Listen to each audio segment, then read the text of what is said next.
தோனி தோனி தோனி என பெருமையாக கோஷமிட்ட சிஎஸ்கே ரசிகர்கள் ஒரே நாளில் அவர் மீது கடுமையான விமர்சனங்களையும் அதிருப்திகளையும் வைத்து வருகின்றனர். இதற்கெல்லாம் காரணம் பஞ்சாப் அணியுடனான போட்டியில் நடந்த அந்த ஒரு சம்பவம்.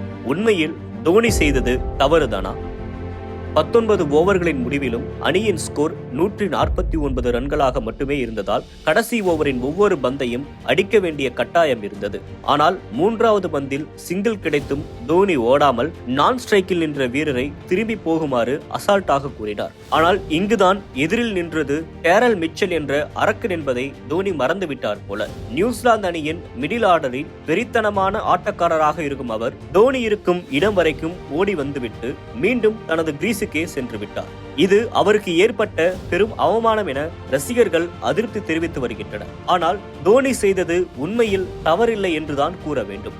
அதற்கான காரணங்களை பார்க்கலாம். தோனி களத்திற்கு வந்து 8 பந்துகளை சந்தித்திருந்தார். ஆனால் மறுபுறம் டேரல் மிச்சல் வெறும் ஒரே ஒரு பந்தை மட்டுமே எதிர்கொண்டிருந்தார். அந்த பந்திலும் தடுமாறி சிங்கிள் தான் எடுக்க முடிந்தது. களத்தில் ஏற்கனவே ஒருவர் இருக்கிறார் என்றால் புதிதாக வருபவர் நான் ஸ்ட்ரைக்கில் அமைதி காப்பது வழக்கமான ஒன்றுதான். அதுவும் தோனி எப்போதுமே அந்த முறையை பின்பற்றி நாம் பார்த்திருப்போம். சில சமயங்களில் T20 ராஜாவான சுரேஷ் ரெய்னா, விராட் கோலி, ஜடேஜா மாதிரியான வீரர்களையே அவர் திரும்பி போக சொல்லி இருக்கிறார். தோனிக்கு இருக்கும் பாட்டம் ஹேண்ட் பவர் முக்கிய காரணம் என கூறலாம். கடைசி ஓவரில் சாம் கரன் பயன்படுத்திய ஆயுதம் ஆஃப் சைட் வைட் லென்த் பந்துகள் மற்றும் லோ ஃபுல் டாஸ்கள் தான்.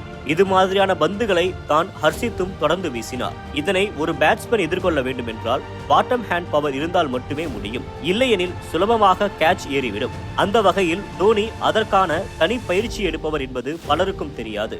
சேப்பாக்கத்தின் ஒவ்வொரு நுணுக்கமும் தோனியை விட வேறு யாருக்கும் அறிந்திருக்க முடியாது. நல்ல ஃபார்மில் இருக்கும் அவரே பிச்சின் நிலை புரியாமல் சற்று குழம்பி இருந்தார். இதன் காரணமாக தான் சிஎஸ்கேவின் டாப் ஆர்டரும் மலமளவென சரிந்தது.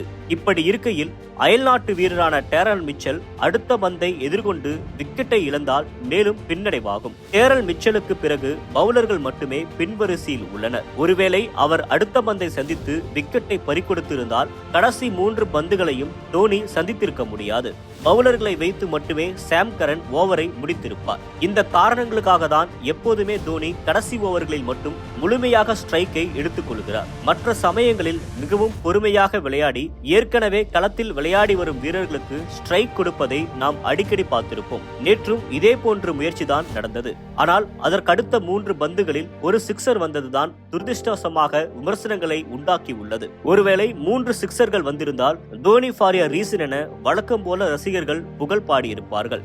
எது எப்படியோ தோனியை களத்தில் நிற்க வைத்து அடிக்க விடாமல் செய்த சாம் கரனை தான் உண்மையாக பாராட்ட வேண்டும்.